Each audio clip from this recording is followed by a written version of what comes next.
अस्सलाम वालेकुम for all viewer. आज हम एक्सरसाइज 5.5 का आगाज़ करेंगे होवर्ट 10th और 11th एडिशन के ऊपर। तो क्वेश्चन 1 का ए पार्ट है हमारे पास कि क्या फाइंड करना है। हमने द रिमेन सम हमने पिछली वीडियो के अंदर पढ़ा था, उसका फार्मूला ये लिखा हुआ है। फार्मूला उसने ऑलरेडी गिवन किया है और क्वेश्चन के अंदर हमने फार्मूले की मदद से वैल्यू को प्रूव करके दिखाना है। और मैक्स क्या पढ़ा था हमने, मैश। ये MCQs के हवाले से मैंने आपको बताया था कि बहुत ही ज़्यादा इंपॉर्टेंट वैल्यू है। मैश क्या होता है कि सबसे बड़ी वैल्यू जो डेल्टा एक्स के अंदर आ रही है वो वाली वैल्यू को प्रूव करना है। तो अब हम क्वेश्चन की तरफ बढ़ते हैं। एफ ऑफ एक्स हमें क्या दिया हो, एक्स पॉजिटिव आएगा, सॉरी यहाँ पे x positive 1, a is equal to 0, b is equal to 4, n is equal to 3। तो इसके अंदर हमें डेल्टा x1 स्टेरिक, स्टार को हम क्या कहेंगे, स्टेरिक। ये MCQs के हवाले से बहुत ज़्यादा इंपॉर्टेंट है, स्टेरिक। तो x2 स्टेरिक की कीमत भी गिवन है और x3 की स्टेरिक की भी गिवन है कि मीन के जो हमारे पास सबमिशन है वो कहाँ तक चलेगी, 3 तक। कहाँ से स्टार्ट होगी, 1/3, मतलब 1 से स्टार्ट होगी और x की 3 पावर तक स्टेरिक चलेगा। तो सबसे पहले हम एफ एक्स की कीमत निकालते हैं, क्योंकि हमें क्या चाहिए according to formula f x के मीन के। सबसे पहले हम x1 की वैल्यू निकालेंगे हैं, फिर एफ ऑफ x2 की, फिर एफ x3 की वैल्यू निकालेंगे। तो एफ ऑफ x1 क्या है हमारे पास, 1/3। तो किसके अंदर पुट करेंगे, क्वेश्चन के अंदर। क्वेश्चन क्या था, x पॉजिटिव 1 और 1। एफ ऑफ x1 किसके बराबर था, बेसिकली 1/3 के। यहाँ पर हम देख सकते हैं 1/3 पॉजिटिव 1, तो किसके बराबर आ जाएगा, एलसीएम लेंगे तो नीचे 3, 1 और 1 3 के साथ मल्टीप्लाई होगा तो 3, तो 4/3। इसी तरीके से एफ ऑफ x2 ये किसके बराबर आ जाएगा, स्टेरिक, यहाँ पे सॉरी स्टेरिक डाल देना। और यहाँ पे क्या है 3/2, तो x की जगह 3/2 पॉजिटिव 1, तो क्या बन जाएगा हमारे पास, इसका एलसीएम 2, 1 के साथ मल्टीप्लाई होगा तो 2 आ जाएगा 5/2। इसी तरीके से यहाँ पर भी स्टेरिक आ जाएगा। और f(x3) स्टेरिक भी आपने फाइंड करना है। तो एफ ऑफ x3 क्या है, स्टेरिक की कीमत 3, तो 3 पॉजिटिव 1 किसके बराबर आ जाएगा, 4 के। तो ये हमने स्टेरिक वालों की कीमत निकाल ली।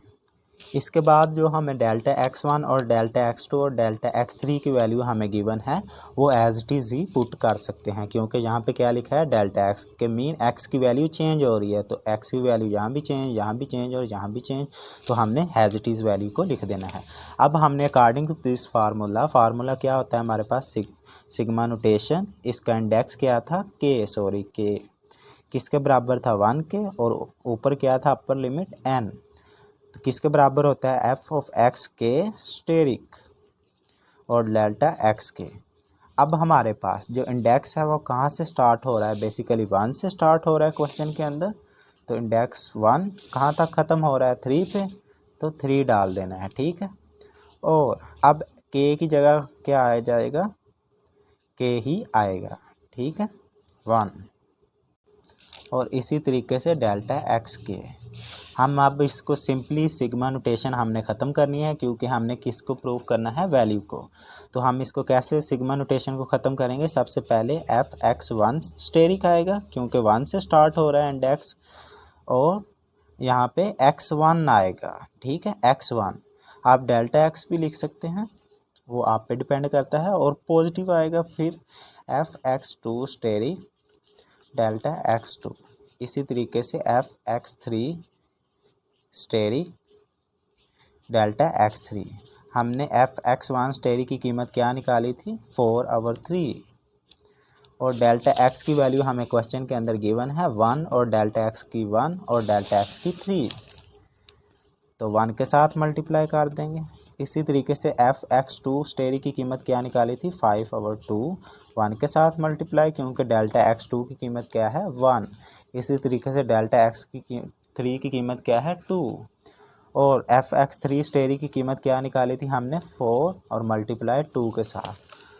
तो हम इसको सिंपली फॉर्म में कैसे लिख सकते हैं, यहाँ पे 3 है, सॉरी जल्दी में लिखा जा रहा है, 4/3 5/2 प्लस 8, तो ये किसके बराबर आ जाएगा, इसका एलसीएम 6 के बराबर आ जाएगा। 6 को जब हम 3 के साथ डिवाइड करेंगे तो आंस 2 आएगा, 2 2 4 के साथ मल्टीप्लाई होगा तो 4 2, और इसी तरीके से 6 को जब 2 से डिवाइड करेंगे तो 3 आएगा, 5 मल्टीप्लाई 2, और इसी तरीके से 8 जब 6 के साथ मल्टीप्लाई होगा तो 40 आ जाएगा। तो क्या बन जाएगा 8, 4 2 द 8, 5 2 द 10 और 40 डिवाइडेड बाय 60। तो इसका आंसर क्या बन जाएगा हमारे पास, इसका आंसर सॉरी यहाँ पे 3 आएगा, 3 यहाँ पे 15। तो इसका आंसर हमारे पास क्या बन जाएगा 71 डिवाइडेड बाय 6। 71 से 8 निकालें तो 63, but it is wrong, calculation में गलती होगी। इसका एलसीएम क्या था 6 मल्टीप्लाई होगा 8 के साथ तो 48 आएगा, 48। तो यहाँ पे 48 आपने लिखना है, और इसका आंसर क्या बन जाएगा हमारे पास 71/6। तो ये इसका आंसर है। इसी तरीके से मैं अब आपको क्वेश्चन नंबर 2 करवाऊँगा। क्वेश्चन नंबर 2 आप समझ जाएंगे तो आपको चारों क्वेश्चनों की समझ लग जाएगी। लेकिन क्वेश्चन नंबर 2 करने से पहले हमने क्या करनी थी, क्वेश्चन के अंदर फाइंड करनी थी maximum value of delta x के। डेल्टा एक्स के यहाँ पे क्या बनेगा, इन तीनों का सम। इन तीनों में से कौन सी वैल्यू बड़ी है, डेल्टा एक्स 3 की। तो इसका आंसर क्या है 2। तो हमारे पास मैक्स क्या बनेगा, डेल्टा एक्स के मैथ से लिख लेता हूँ ताकि आपको एमसीक्यूज़ के हवाले से ये टर्म याद रहे। किसके बराबर हो जाएगी 2 के। तो ये हमने बी पार्ट का आंसर निकाल दिया और ये ए पार्ट का आंसर निकाल दिया। इसी तरीके से अब हम क्वेश्चन 2 करते हैं। क्वेश्चन नंबर 2 के अंदर हमें एफ ऑफ एक्स क्या दिया है, कोज एक्स। आपने ये वाली वैल्यू को इग्नोर कर देना है, ये क्वेश्चन के अंदर रोल पे नहीं कर रही। तो डेल्टा x1 की वैल्यू गिवन है और x1 स्टेरिक की वैल्यू गिवन है। अकॉर्डिंग टू फार्मूला हमने क्या करना होता है, सबसे पहले asterisk value f of x1 asterisk वाली वैल्यू को प्रूव करना है। f ऑफ x के अंदर पुट करके वैल्यू मतलब हमें निकालनी पड़ेगी। तो क्या बनेगा कोस पाई/4। तो कोस पाई/4 किसके बराबर होता है 1/2 अंडर रूट, 1/2 अंडर रूट। ठीक है। इसी तरीके से हमने क्या करना है, अब f(x2) स्टेरिक की कीमत निकालनी है। f(x2) की वैल्यू क्या है पाई। तो कोस पाई किसके बराबर होगा -1 के। यह आपको याद रखना पड़ेगी, आप कैलकुलेटर से भी निकाल सकते हैं -1। f(x3) स्टेरिक किसके बराबर आएगा हमारे पास 3 पाई/2 कोस 3 पाई/2। पाई/2 किसके बराबर होता है 90 को जब 3 के साथ मल्टीप्लाई करेंगे तो कोस 270। तो कोस 270 किसके बराबर होता है 0 के। इसी तरीके से f(x4) की वैल्यू निकालेंगे स्टेरिक, और f(x4) के कीमत क्या है हमारे पास 7 पाई/2, 7 पाई यहाँ पे कोस 7 पाई/4। तो पाई/4 किसके बराबर होता है 45 के। 45 को जब हम 7 के साथ मल्टीप्लाई करेंगे तो आंसर हम यहाँ पे निकाल लेते हैं 45 मल्टीप्लाई 7, 5 3 गेन आ गया, 7 4 द 28, 315। तो कोस 315 किसके बराबर होगा -1/2 अंडर रूट के। आप इसको सिंपल टर्म के अंदर ऐसे भी लिख सकते हैं, जैसा कि मैं 2 के साथ मल्टीप्लाई भी करूं और 2 अंडर रूट के साथ डिवाइड भी कर दूं। मीन के ये आपस में कैंसिल ही हो जाने ना। आपको सवाल को आसान बनाने के लिए ये टर्म आपको याद रखनी पड़ेगी। तो क्या आ जाएगा हमारे पास 1/2 अंडर रूट। इसी तरीके से यहाँ पे भी हम कर सकते हैं, क्या कर सकते हैं 2 अंडर रूट के साथ मल्टीप्लाई और 2 अंडर रूट के साथ डिवाइड। तो आंसर हमारे पास क्या बन जाएगा -2 अंडर रूट डिवाइड में 2। तो सॉरी, इसको शॉर्ट फॉर्म के अंदर लिखना था। तो ऊपर क्या बच जाएगा 2 अंडर रूट का स्क्वायर बन जाएगा। तो अंडर रूट स्क्वायर के साथ कैंसिल, तो 2 आ जाएगा यहाँ पे, और यहाँ पे -2 अंडर रूट ओवर 2। ये क्यों बनाया मैं अभी आपको बताता हूँ शॉर्ट फॉर्म के लिए।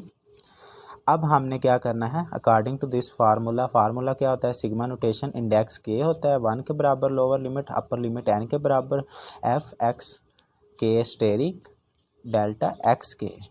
हमारे पास मैक्सिमम वैल्यू कितनी है 4, 1 से लेके 4। तो अकॉर्डिंग टू दिस फार्मूला हमने वैल्यू को पुट करना है। और सिग्मा नोटेशन को ख़त्म करना है। सिग्मा नोटेशन का क्या मतलब है, वैल्यू को सम करना है। कहाँ तक सम करना है, अब हमने 4 तक सम करना है, n ख़त्म कर देना है। तो क्या बनेगा हमारे पास f(x1) स्टेरिक डेल्टा x1 और plus f(x2) asterisk delta x2 f(x3) asterisk delta x3 4 तक जा रहे हैं ना हम, तो हम 4 स्टेरिक डेल्टा x4। तो अब हमने f(x1) स्टेरिक की कीमत क्या प्रूफ की थी, टू अंडर रूट आवर 2। और डेल्टा x की कीमत हमारे पास क्या थी, आपने बुक से देख लेनी है इसकी कीमत, मैं डायरेक्ट लिखने लगा हूँ, π/2। क्या कीमत है इसकी, π/2। इसी तरीके से f(x2) स्टेरिक की कीमत क्या निकाली थी, 0। और डेल्टा x2 की कीमत क्या है हमारे पास, पाई। इसी तरीके से हमने f(x3) की वैल्यू क्या निकाली थी, स्टेरिक की, -1। और डेल्टा x की कीमत हमारे पास क्या है, -3π/4। इसी तरीके से हमारे पास चौथी वैल्यू क्या थी, f(x4) स्टेरिक की, जो हमने निकाली थी, -2√2। और क्या था हमारे पास, 7π/4।